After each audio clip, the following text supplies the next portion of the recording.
Ici, nous sommes bien dans la localité d'Azagué, précisément sur l'axe routier Abidjan-Alzopé. À 28 km de la capitale économique de la Côte d'Ivoire se trouve le centre Goshen Exploitation pour l'entrepreneuriat agricole. Fruit de Begrutano Bienvenu, ingénieur agricole. Écoutons-le. L'agriculture pour nous est le moteur de toute économie et un secteur stratégique parce que tout pays sérieux doit être capable de pouvoir se prendre en charge en termes de consommation alimentaire. Et nous, en tant qu'ingénieurs de techniques agricoles, nous trouvons nécessaire d'apporter notre pierre à la construction de cette nation dans laquelle chaque Ivoirien pourra avoir de quoi manger. Pour que nous arrivions à l'autosuffisance alimentaire, il faudrait que les politiques mises en place puissent être en symbiose avec la réalité du terrain. Aujourd'hui, lorsque vous prenez une zone de production de la tomate, qu'on a les difficultés d'acheminer la tomate vers les gros marchés de consommation, vous avez vu il y a 1 mois, 2 mois en arrière, sur le marché de la rue pourrie, parce que le marché posait problème. Donc aujourd'hui, la problématique que nous avons, ce n'est pas la problématique de l'autosuffisance alimentaire, mais c'est la problématique d'une politique cohérente qui permette à la production d'être bien vulgarisée, d'être bien servie les marchés.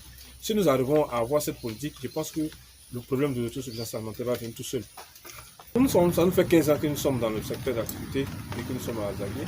Nous avons entrepris des démarches qui nous ont, par la grâce de Dieu, nous ont permis d'aboutir à la construction de cet endroit qui nous permet, à partir d'un bail, de pouvoir travailler correctement et tranquillement. Mais effectivement, la problématique du terre, du foncier, est le problème réel dans la production agricole. Celui qui se lance dans la production, parce qu'au niveau du secteur d'activité, en termes de chaîne de valeur, il y a la production, il y a la transformation, la commercialisation. Si vous voulez vous lancer dans la production, il faudrait que vous puissiez avoir une terre sécurisée qui soit le substrat. Aussi, en dehors de la disponibilité des terres, vous prenez par exemple les femmes.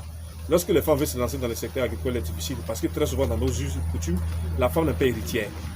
Et le mode de succession d'obtention des terres dans nos familles pose problème. Tant que l'aîné, celui qui détient, n'est pas mort, vous, le jeune, vous ne pouvez pas avoir. Donc, en même temps, tant que le vieux qui a 80 ans vit, toi, le jeune, tu ne peux pas avoir la terre pour pouvoir travailler. Donc, le problème du foncier est un problème réel. Mais ceux qui peuvent apporter des solutions cohérentes au problème du foncier en Côte d'Ivoire, surtout dans nos pays africains, c'est l'État. Vous avez vu, nous sommes dans un environnement écologique où nous faisons l'effort de respecter les b.a.-ba de la gestion de l'environnement. Vous êtes venus, vous avez vu que nous n'avons pas de pesticides. Tout ce que nous produisons ici est fait de façon en respectant l'éthique dans la production. Ça, c'est un élément important. Nous sommes dans pleine nature. Vous voyez notre salle de formation. C'est une salle ouverte où nous nous retrouvons dans la nature. C'est un centre de l'entrepreneuriat rural dans lequel même nos habitations, nous faisons l'effort que nos habitations puissent aller dans le sens de l'idéologie que nous développons un milieu rural. Nous n'avons pas construit des maisons avec des matériaux industriels. Tout ce que nous utilisons pour nos travaux de construction de logements, de bâtiments, d'élevage, se fait avec le matériau local. De sorte que demain, le jeune entrepreneur que nous formons n'ait pas une contrainte d'investissement dans la production dans laquelle il veut s'engager. Après ses études menées en ingénierie technique agricole en Côte d'Ivoire, Bienvenu Tano se lance dans de petites activités de grouillement pour acquérir plus tard une portion de terre qu'il mettra en valeur au profit de son rêve. Nous intervenons avec les tilapias pour la formation des apprenants. C'est un élevage qui est assez rapide et vu le temps de formation que nous proposons à nos apprenants, nous pensons que nous avons opté qu'avec les tilapias, ils auront plus de connaissances à acquérir. Par expérience, nous avons vu des personnes qui, avec un ratio de 10 poules et un coq, aujourd'hui sont devenus de grands éleveurs. Donc nous pensons que nous avons la conviction qu'avec ce que nous donnons aux apprenants ici, ils puissent s'en sortir demain.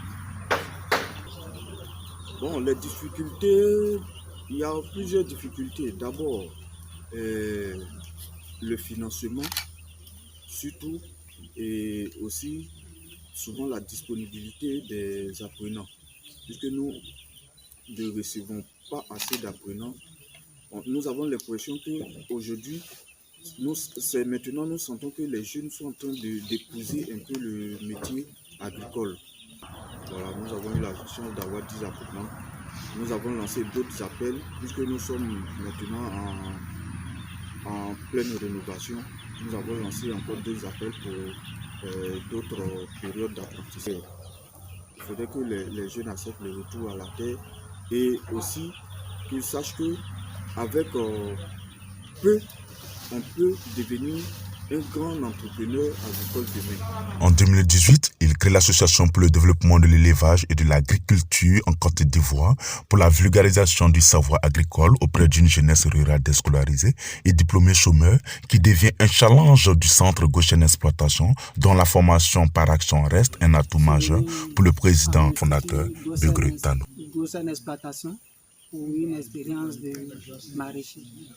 Bon, comme étant un débutant, je veux travailler d'abord et puis avoir la main, avoir des années d'expérience et puis aller m'installer à mon propre. C'est d'amener les jeunes à beaucoup aimer l'agriculture, à former les jeunes, même sans suivre des formations au niveau des études, ils peuvent venir pour qu'on puisse les former. Et retourner à Mans, après au plus tard 5 ans de service, je compte me retourner à Mans pour aller m'installer à mon propre. C'est d'essayer de moderniser l'agriculture dans la région, puisque les parents le font, mais c'est de façon archaïque. Donc on veut essayer de moderniser cela pour augmenter la rentabilité.